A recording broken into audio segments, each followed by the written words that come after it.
Rahim, salam alaikum wa rahmatullahi ta'ala barakatuhu. Que la paix soit avec vous, où que vous soyez, qui que vous soyez. Soyez bénis, soyez heureux.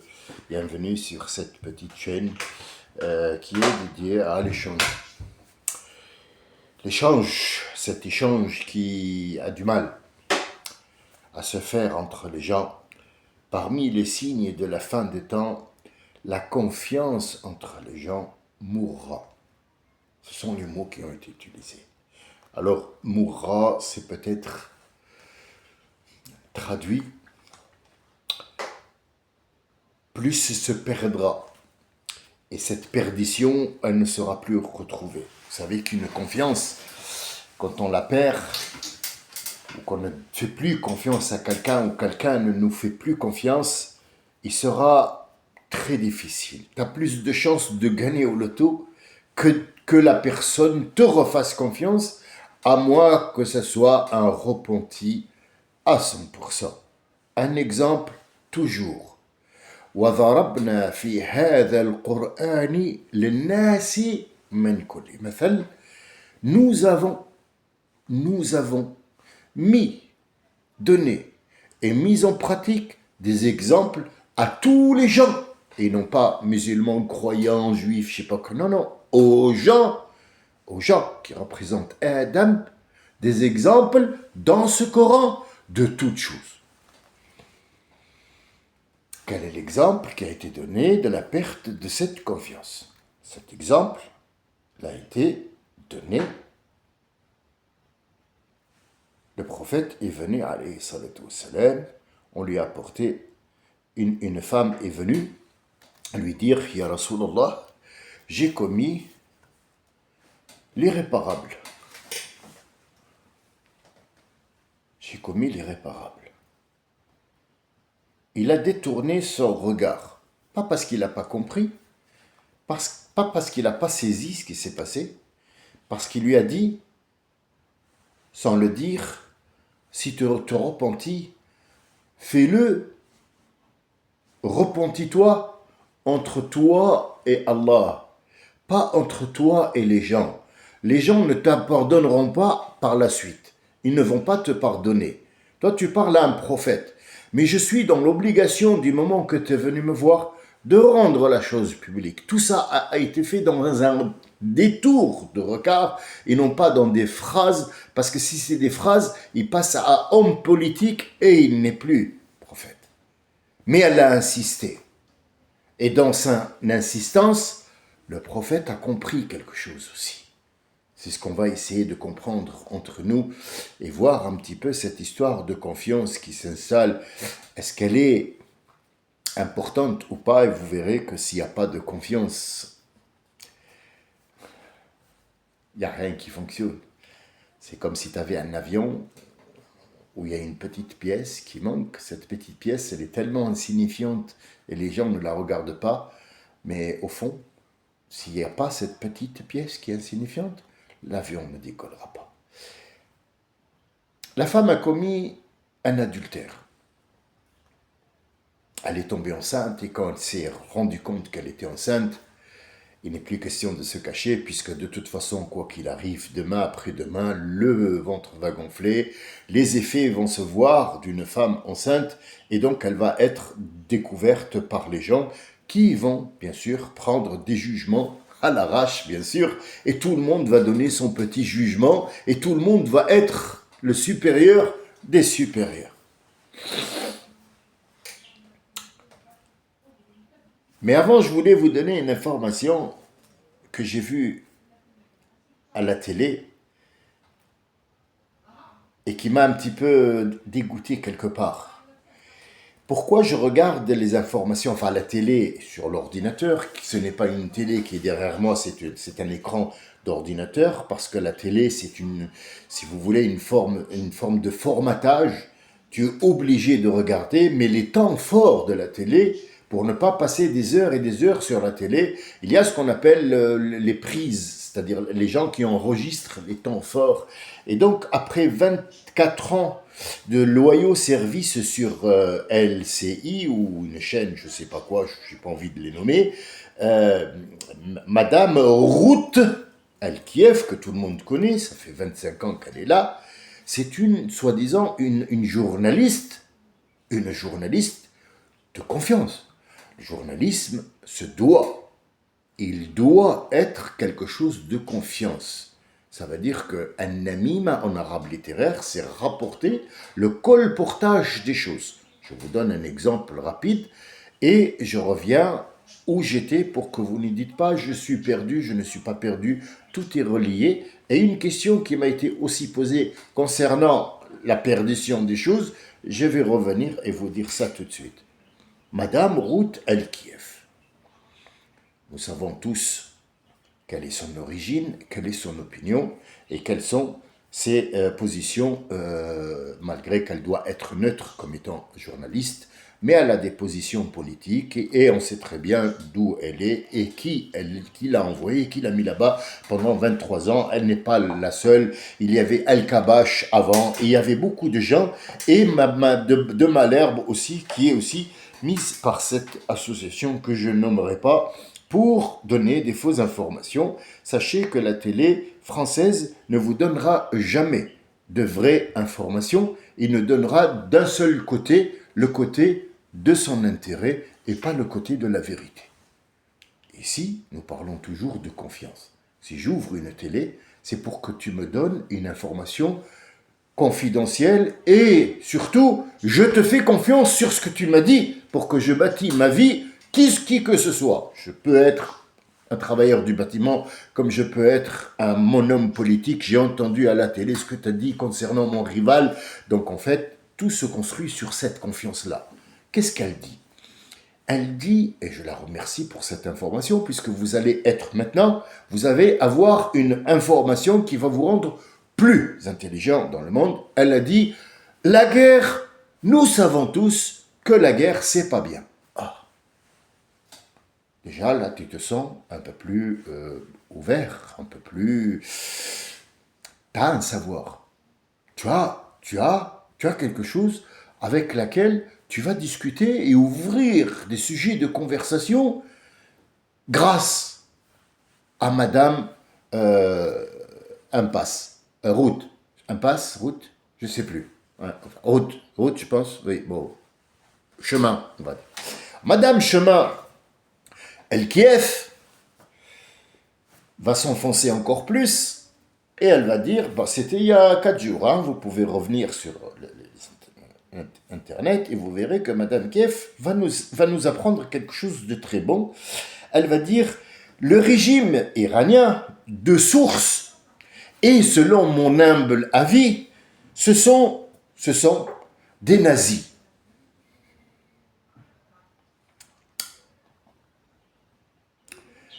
Alors, nous savons que tu défends la cause israélienne, mais d'ici à dire que les nazis, ce sont les Iraniens, moi je ne suis pas dans la politique et j'en ai rien à foutre. Déjà, tu as commencé à nous donner une information capitale, c'est que la guerre n'est pas bien. Jusque-là, ça va. Tu as été un beau professeur, nous t'emmerdons tous, enfin, moi et quelques-uns, pour le reste, c'est à vous de voir. Et sinon, maintenant, voyons voir le mot nazi. Le mot nazi, qu'est-ce que le mot nazi ? Le mot nazi a utilisé concernant les Allemands, tout le monde connaît les nazis, qui ont voulu exterminer un peuple pour s'approprier le terrain et s'approprier ce qu'on appelle la race aryenne.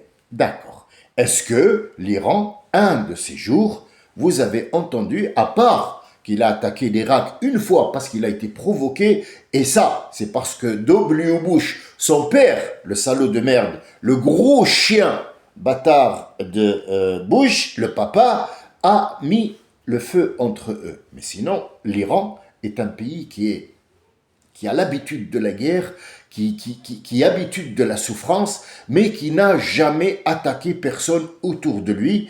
Et le problème, c'est que, ce qui encore saute aux yeux et qui te met les boules, c'est que le pays qui a signé le traité du non-nucléaire et qui n'a pas le nucléaire et qui adhère au groupe du non-utilisation du nucléaire est attaqué par un groupe qui n'adhère pas au non-nucléaire, qui n'est pas reconnu comme étant un pays qui a une bombe nucléaire, et malgré ça, qui a, malgré tout le monde, et tout le monde le sait, qui a la bombe nucléaire qui lui a été donnée par les Français. Nazi, qui est le nazi ici? Donc, est-ce que la question, je la pose, parce que j'ai pris un exemple de tous les jours, pour ne pas vous donner des exemples de Khalid ibn al-Walid, des gens que vous ne connaissez pas, vous allez me dire quel est le rapport, tout ça. Est-ce que cette télé, ces gens-là, qui sont 23 ans, on leur a donné une confiance pour qu'ils nous donnent ce qui se passe, elle nous a donné des fausses informations.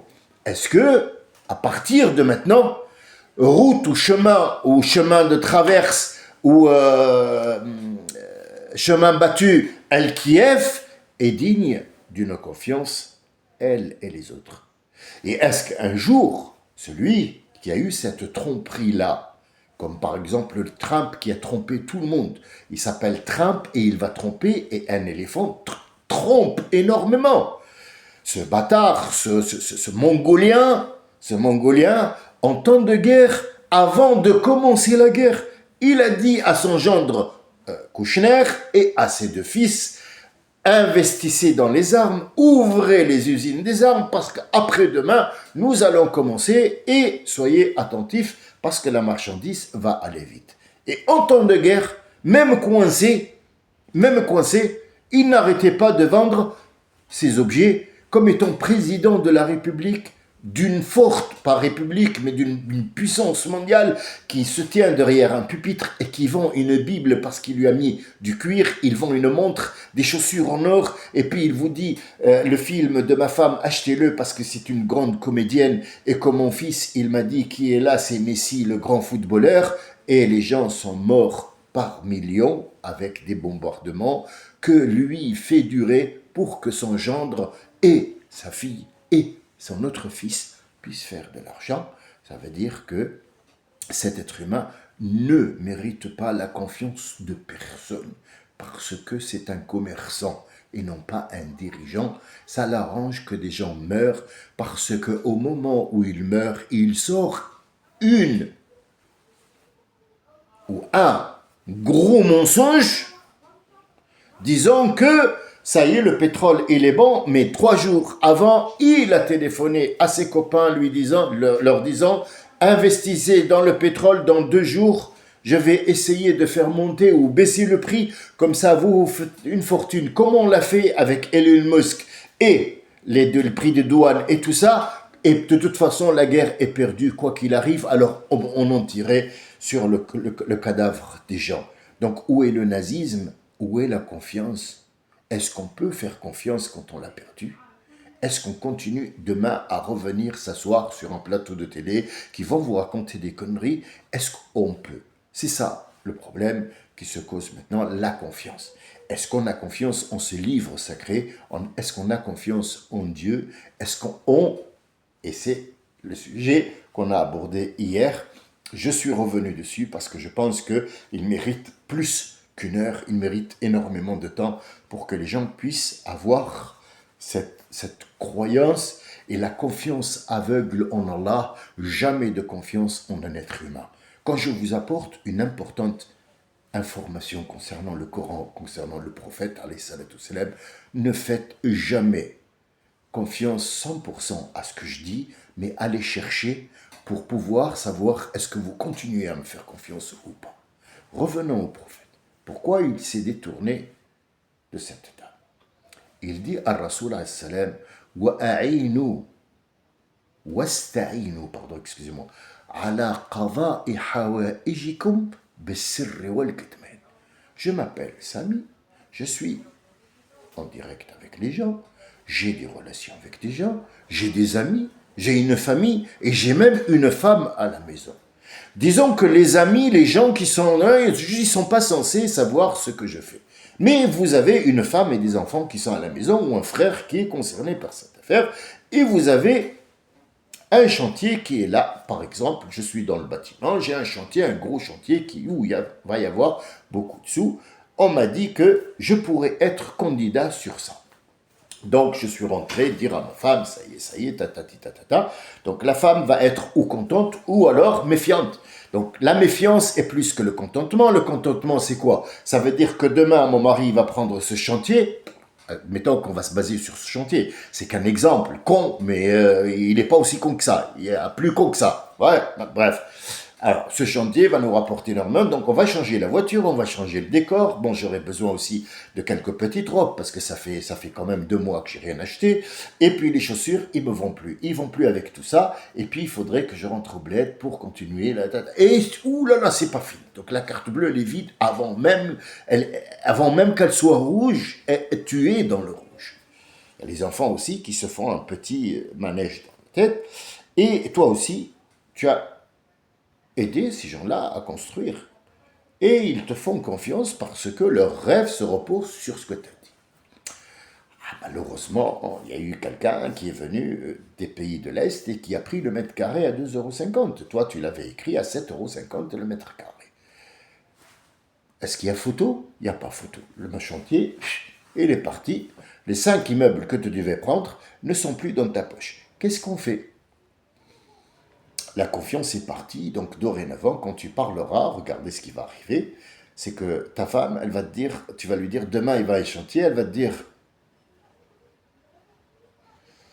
d'accord, où est la vie de couple maintenant? Elle est où? Les jeunes? Bon, on peut te croire. Tu les as déçus. Pourquoi? Parce que tu as tout de suite, un secret qui devrait être gardé secret, tu l'as dévoilé avant même qu'il existe. Donc si jamais il n'existe pas, tu vas passer pour un menteur. Et si ce qui se passe dans les pays arabes, nous sommes en train de nous donner une parole qui est basée sur une autre parole, qui est basée sur une autre parole, jusqu'à arriver que celui qui a donné le premier la parole va mettre tout le monde dans le mensonge. Et c'est la fin du monde, c'est ce que Dieu nous dit, c'est ce que dans ce Coran dit, ça commence par comme ça et ça finit. Je donnais un exemple l'autre fois, pour un carreleur par exemple, ou un charpentier, ou un poseur de tuiles, qui va poser une tuile sur un main, il va dire, oh c'est 1 millimètre, c'est pas grave, allez on va clouer. Quand il arrive là-bas, il doit couper 4 ou 5 tuiles qui ne doivent pas être coupées. Mais qu'est-ce que tu nous as fait, cousin? Ah oui, mais c'est parce qu'il pleut. Non, c'est pas parce qu'il pleut. Non, c'est parce que là-bas, le millimètre, tu as dit, c'est rien. Mais le millimètre, quand tu fais pas attention, quand tu fais pas confiance à tes calculs, tu arrives là-bas, ça sera 50 centimètres. Et 50 centimètres sur une couverture de maison, 50 centimètres sur un mur, 50 centimètres sur un carrelage, ça va faire 2 problèmes. Donc, un Français qui se respecte, un chef de chantier qui va se respecter, il va te dire toute la maison est démolie, regarde les pertes, regarde les choses que tu as faites à partir d'un petit millimètre. Il lui a dit, j'ai rien entendu, juste avec le regard. Il n'a pas prononcé. Il a détourné la tête, sachant que peut-être cette femme comprendra qu'elle vient de me donner un secret que je vais garder comme étant prophète et qu'elle va partir. Mais elle aussi, elle lui a donné une information. Ça veut dire que cette femme est venue au prophète avec un repenti, un regret. Elle s'est repentie et elle a dit, jamais de la vie je ne referai cette bêtise que j'ai faite. C'est une grosse bêtise. Je reprends la responsabilité de ce que j'ai fait devant Allah et devant son prophète, pas devant les gens. Elle aurait pu aller voir son mari, elle aurait pu aller voir son père, son frère, une femme d'à côté. Non, elle est venue à la source. Et donc, nous avons 2 informations ici. La première, c'est qu'elle a été repentie, une repentance qui va équilibrer toutes choses. Et la deuxième, c'est que le prophète nous informe, quand vous faites une connerie, faites-le si vous êtes, malheureusement, dans la connerie. Il se peut que j'en fasse une. Il se peut que vous en fassiez une et que personne n'est au courant. Faites-le dans le noir absolu si vous êtes obligé de la faire. Regardez comment c'est simple, comment Dieu vous facilite. Ça veut dire wa idha asaytum. Si vous allez ne pas suivre les recommandations que je vous ai données, et que malheureusement vous y tenez pour la faire, faites-le caché. Faites-le caché. Pour ne pas passer cette chose-là aux autres et pourrir toute une vie. La confiance. La question qui m'a été posée par un ami, il a dit quel est le rapport entre Khalid ibn al-Walid et la barbe. Elle est facile. Moi, je ne suis pas passé d'une barbe à Khalid ibn al-Walid. Non, c'était un sujet de conversation qui, alhamdoulilah, est passé. Donc, crème, il n'y a aucun problème. Donc, tout le monde a compris l'essentiel. Le souci, c'est que il n'a peut-être pas fait le rapport entre Khalid ibn al-Walid. Khalid ibn al-Walid, pourquoi Omar ibn al-Khattab l'a enlevé? Parce qu'il est devenu un emblème dans l'islam. L'islam n'a pas d'emblème. Et les musulmans ne doivent pas avoir d'emblème sauf sur cet islam. Donc la barbe, quand on l'a fait, elle est devenue un emblème de l'islam. Or, elle ne l'est pas. C'est ça le rapport. Donc il faut qu'il y ait quelqu'un comme Khalid ibn Walid qui vienne dire « Allez, on va enlever cette barbe. » Est-ce que c'est possible? Non, bien sûr. Donc, il doit absolument mettre les poids et apporter aussi des choses comme ça. J'ai entendu aussi, restant dans l'information, pour que vous soyez aware, pour que vous sachiez que c'est vrai que vous regardez peut-être pas la télé, comme une sœur qui m'a dit « je regarde pas la télé », c'est très bien. Mais de temps en temps, il y a des choses qu'il faut écouter pour savoir d'où vient le problème. Rasoul il dit « Rahimallahu imri'in » ou bien celui d'entre vous qui va apprendre le langage d'un peuple, c'est qu'il a compris qu'il ne faut pas leur faire confiance. Qu'est-ce qui se passe? Il se passe que monsieur le Zemmourien et ses acolytes d'avocats et les gens qui le soutiennent sont venus à la télé pour sortir cette connerie que vous allez entendre, excusez-moi et écoutez bien. Nous n'avons rien contre les musulmans. Ils peuvent vivre parmi nous. Notre problème à nous, c'est l'islam qui veut s'imposer et qui veut devenir le grand remplacement, puisqu'on a 4 noirs dans maintenant la mairie. Ouh là là. Ici, on a beaucoup d'informations, cousin. Ah oui, même venant d'un petit Ouistiti qui n'a aucune valeur, c'est le mot qui va être propagé et dont nous, depuis tout à l'heure, on est en train de décortiquer les choses et on n'est même pas passé aux valeurs et comme on avait dit l'autre fois, on devait passer pour voir les épreuves. Mais ça, ce sont des épreuves aussi de nous. On peut voir l'épreuve d'Idriss, l'épreuve de Yacoub, l'épreuve de machin, on n'est pas arrivé et d'ailleurs les épreuves, je vais pas commencer par Moïse, je vais commencer par l'épreuve de Ibrahim pour vous dire pourquoi ce mot, le peuple élu, a été mis au clair. Pourquoi? Il faut que vous sachiez pourquoi ce peuple se croit élu. Quelle est l'élection? Qui l'a élu? Si lui, il est le peuple élu, donc les autres, ils sont quoi? Et pourquoi ce mot, il a été là? Vous allez le voir et vous allez le comprendre. Vous n'allez pas en revenir parce que c'est hilarant. C'est hilarant. Quand tu dis, monsieur Kakaboudin, que tu n'as rien contre les musulmans, nous, le problème, c'est avec les musulmans. Vous savez, nous, on n'a rien contre le menuisier. Le menuisier, il peut être dans le chantier, il n'y a pas de souci. Mais nous, on n'a pas besoin de menuiserie, on ne va pas utiliser du bois du tout. Hein. Donc, excuse-moi, le menuisier, si tu n'as pas besoin de menuiserie, qu'est-ce qu'il va faire? Il va excuse-moi, mais je pose une question. Qu'est-ce qu'il va, il va te tenir les couilles? Dis-moi, peut-être que tu l'appelles pour qu'il te gratte le dos. J'en sais rien, peut-être que tu te douches dans le chantier, connard. Dis-moi.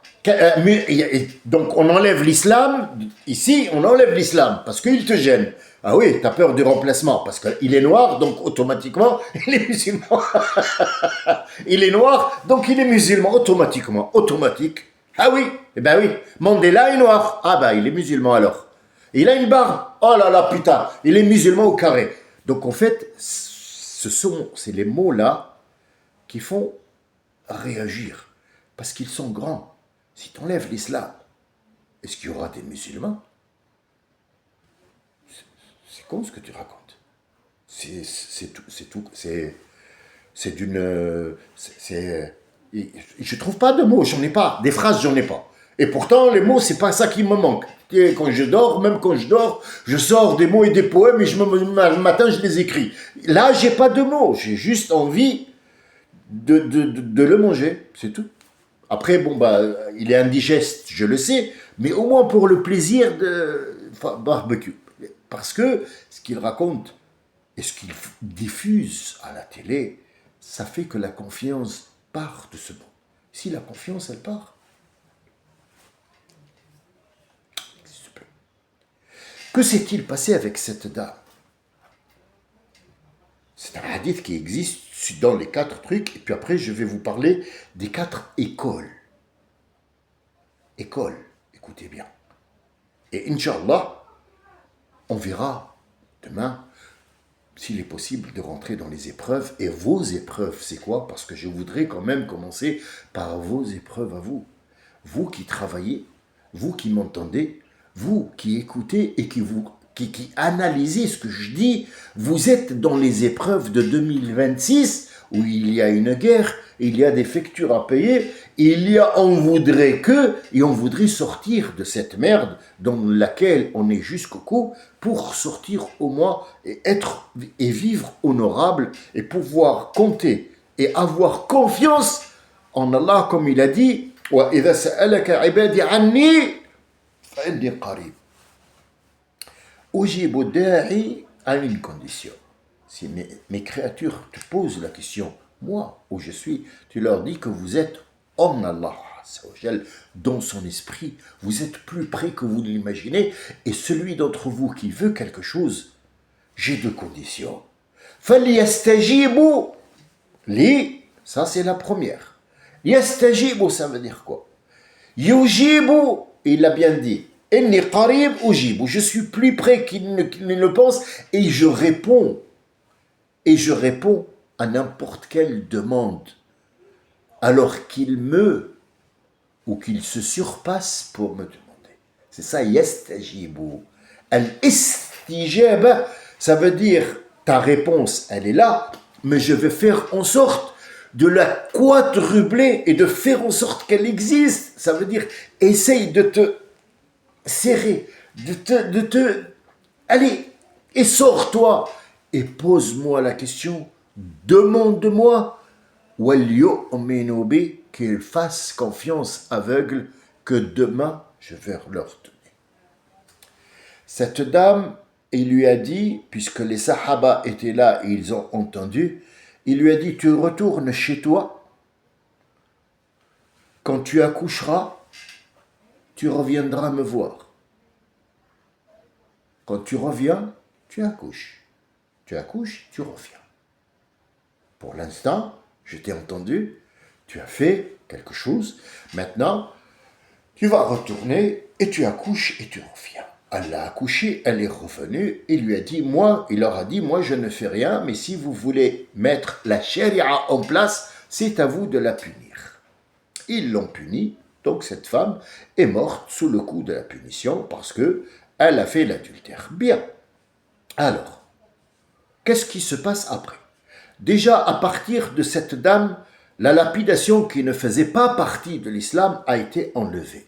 Sachez-le, la lapidation fait partie des juifs et non pas des catholiques. Les catholiques l'ont reprise, mais Jésus l'a enlevée et il a dit, le premier d'entre vous qui se pense ou réfléchit ou est sûr ou convaincu que lui, il est propre et qu'il est surtout clean avec Allah et avec lui-même, qui prend la pierre et qui la lapide.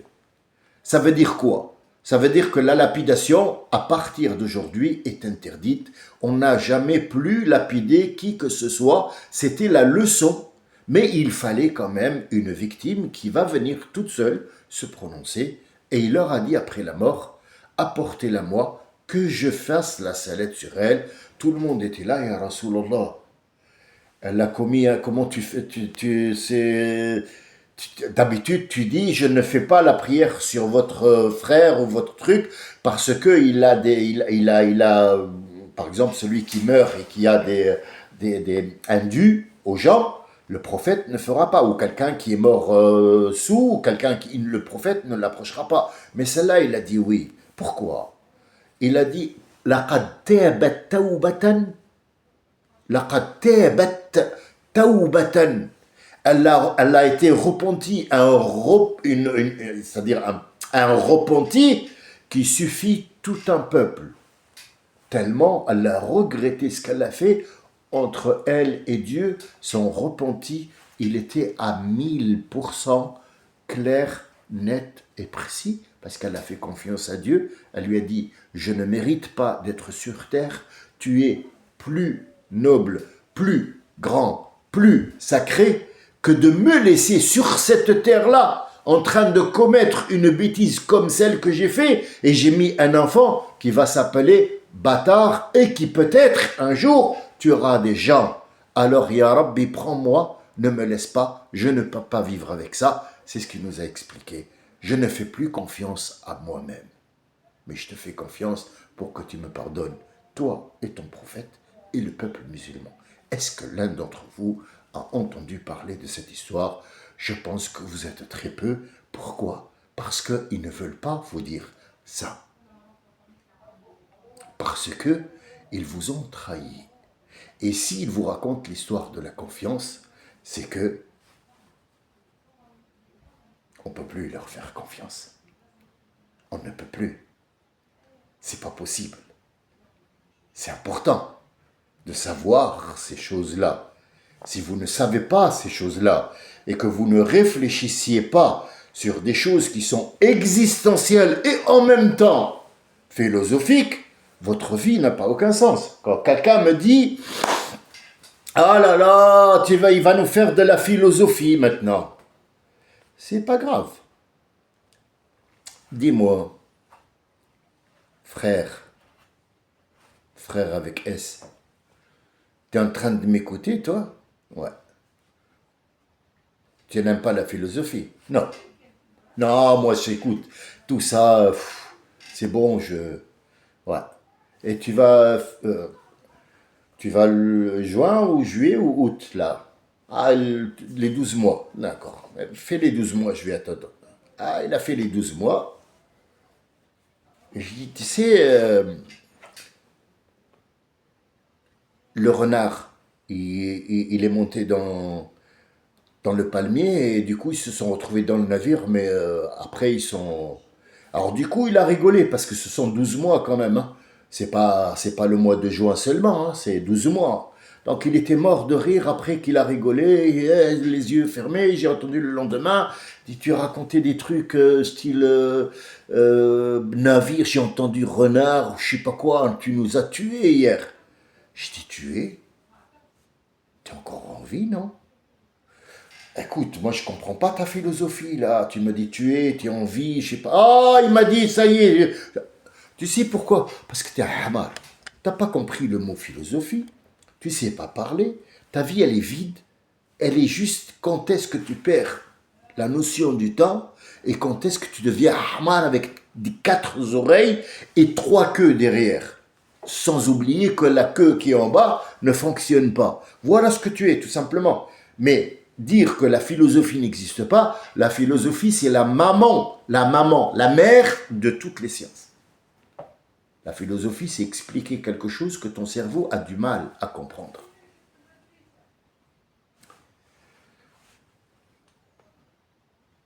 La relativité du temps.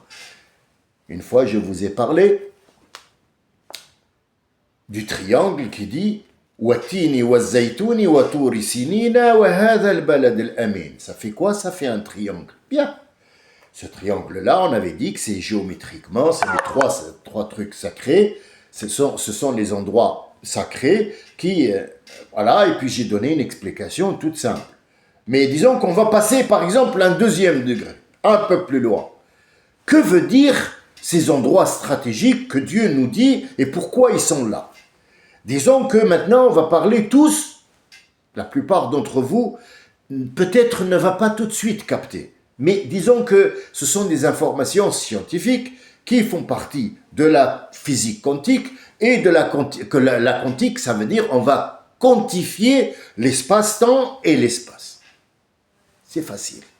Un verre, quand il est sur la table, quand il casse, c'est que il reçoit les ondes qui sortent de ma bouche sont égales aux ondes que lui émet.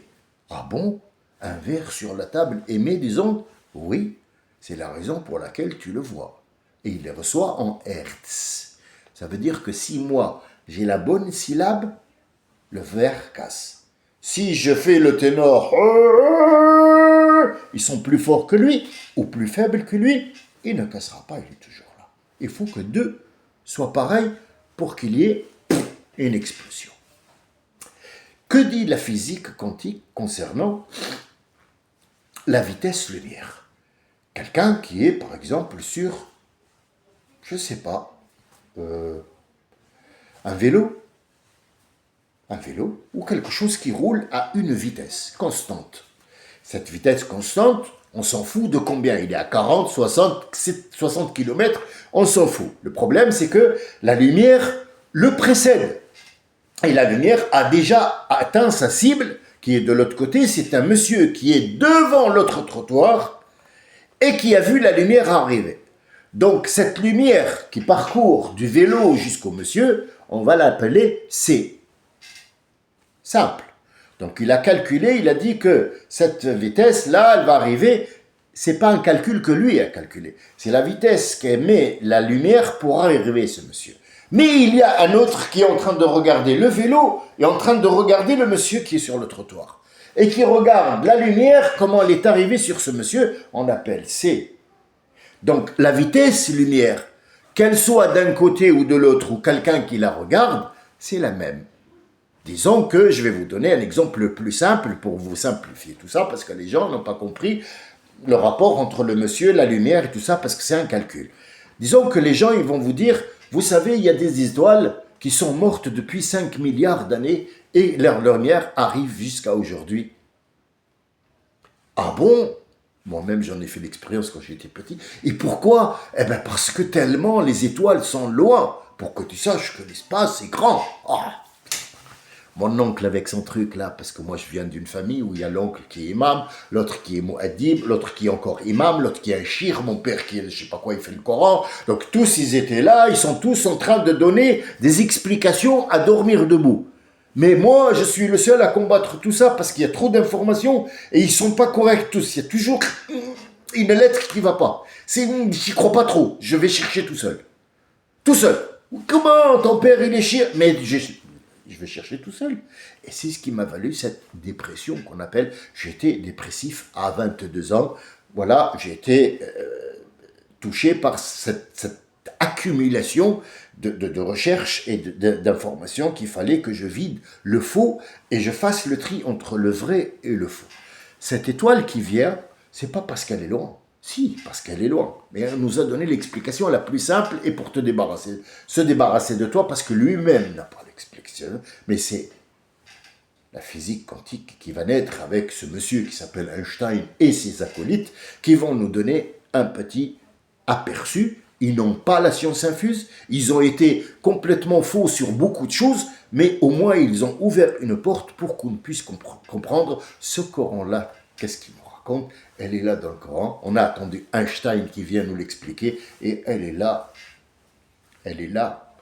dans le Coran.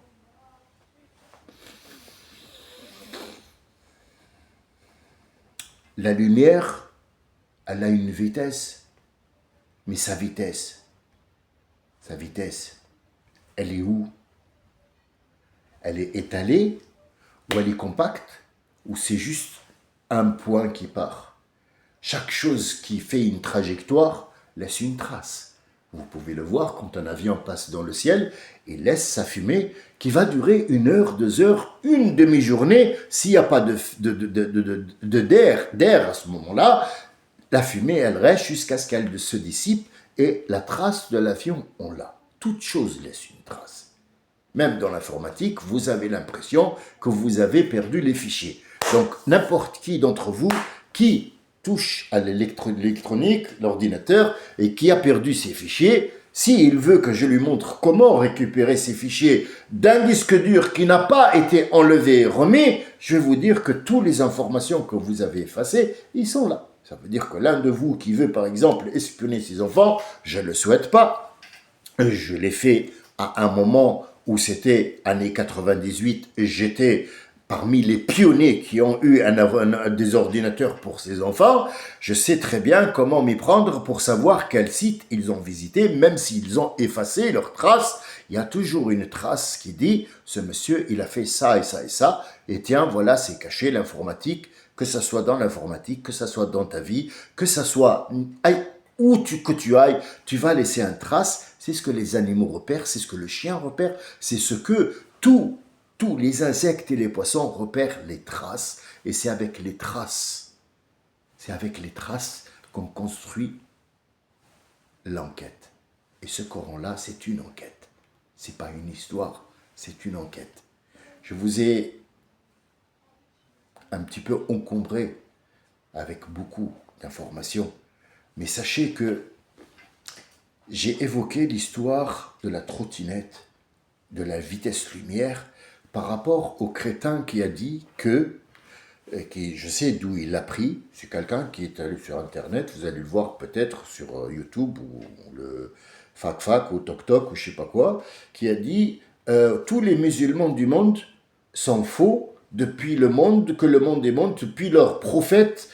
Tous les musulmans sont faux parce que dans le Coran c'est écrit wa atimmu siyama ila al-layl wa atimmu siyama ila al-layl, ça veut dire depuis que vous voyez ce truc blanc, ce trait blanc, vous allez immédiatement jeûner jusqu'à la nuit. Et la nuit, c'est pas le coucher du soleil. Bon, j'imite mal sans rire, mais il était tellement con que t'as envie de le claquer, juste, c'est tout. Pour le plaisir.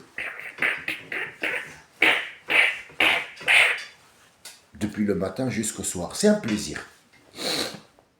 Ou le mettre dans une foire foraine pour qu'il soit claqué. Dis-moi, cette vitesse lumière, tu la calcules d'où? Je sais, tu n'es pas scientifique. Mais nous parlons d'un exemple très simple. Donc la lumière qui nous arrive, qu'on voit, tu la vois 1 seconde ou tu la vois pendant 2 jours, 3 jours parfois? 2 jours, 3 jours, elle est là, demandez aux scientifiques qui surveillent les étoiles.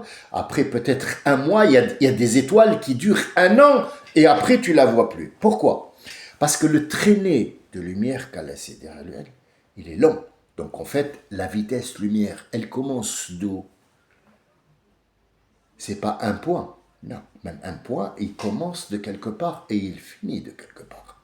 Donc si Allah, il t'a dit dans le Coran, quand tu vois la ligne blanche qui sépare la nuit du jour, ça veut dire l'aube, l'aurore, c'est pas la nuit, c'est le commencement. L'aurore, c'est le commencement. Donc ça, c'est le commencement du jour. Mais le jour, quand est-ce qu'il finit? Il finit quand tu as le même trait ahmar. Le jour, il finit quand tu as le même trait de l'autre côté, quand il descend, et tu vois un trait mais rouge. Pour différencier le lever du coucher, al-hamar va te coucher. Si tu es fatigué, va te coucher. Ne donne pas des informations comme ton derrière. Je ne l'ai pas vu ton derrière, mais selon l'information, je sais que c'est... faut le laver. Ben oui, mais attends, des araignées, des machins, il faut laver, il faut se laver. Et oui, comment on commence la nuit? La nuit, elle commence à partir de ce trait-là. La nuit commence. Ça s'appelle un coucher de soleil, oui. Mais le coucher, l'asr, c'est quand l'asr? C'est quoi l'asr? L'asr, c'est quand le zénith. Quand le soleil est au zénith, ça s'appelle le zénith. Mais quand il décline, il commence l'asr, c'est plus le zénith. midi, minuit, 9h, 11h. C'est quand? C'est à 11h. Et quand il y a une seconde qui passe, c'est quoi? C'est quoi? Quand il y a une seconde qui passe, disons minuit. Quand il y a une seconde qui passe de minuit, c'est minuit? Non. C'est le lendemain. Al-Hmar. Ça veut dire c'est le commencement de demain. Le commencement de demain commence où le hier finit. Donc les conneries de « Ah, votre siem, il est pas bon parce que vous avez commencé à manger quand le soleil est... » Mais ferme ta gueule. Parce que la lumière, quand elle est arrivée à notre vue pour qu'on la regarde, cette étoile n'existe plus, l'explosion. La lumière qu'elle est ici, cette explosion d'étoiles, elle est venue à nos yeux, et elle est restée plusieurs jours, on la voit au même endroit jusqu'à ce qu'elle disparaisse. Ça veut dire que la traînée de lumière, ça fait partie de la vitesse de lumière. Ça fait partie de la vitesse lumière. La traînée que le prophète a laissé derrière lui de la Mecque à Tour, à machin, ça fait le triangle, et la traînée de ce qu'on appelle l'attraction terrestre que le socle de la Mecque a laissé derrière lui, c'est le début et la fin. Et tout cercle commence, si tout circonférence commence par un poids pour faire le tour et revenir. Mais toi, je souhaite que tu ne reviennes plus jamais sur ce truc-là, parce que tu donnes des fausses informations aux gens. Toi, Hérout El-Kiev et le Zemmour à la con, j'espère que ces gens-là trouveront devant vos yeux leur punition sur terre avant de passer de l'autre côté. Et j'espère pour vous que, même si j'ai accumulé les informations, il y a toujours quelque chose à en tirer.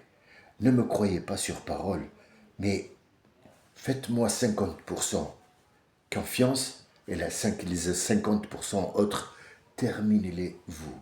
Allez chercher l'information qui vous a été donnée, vérifiez cette information. N'attendez pas que Einstein vous dise que dans le Coran c'est écrit et le Coran il est devant vous. Ne prenez pas prétexte parce que vous ne lisez pas l'arabe, vous allez laisser ça. Allah vous dit, je vous ai donné un cerveau. Et le cerveau il est là. Il s'appelle Al-Aql. Et le mot aql en arabe, les qawmin ya'qiloun. Al-aql, ça veut dire j'ai vu, j'ai analysé et j'ai compris. C'est ça le cœur et ce n'est pas ici. J'espère que vos cœurs seront remplis de bonheur, ça veut dire ici. Je vous souhaite une très bonne soirée. Merci à vous de m'avoir écouté. Merci pour le suivi. On commencera les épreuves. On commencera par vos épreuves demain, Inch'Allah, sans avoir une autre histoire à rentrer là-dedans. Je vous remercie. Je vous dis salam alaikum wa rahmatullahi wa barakatuh.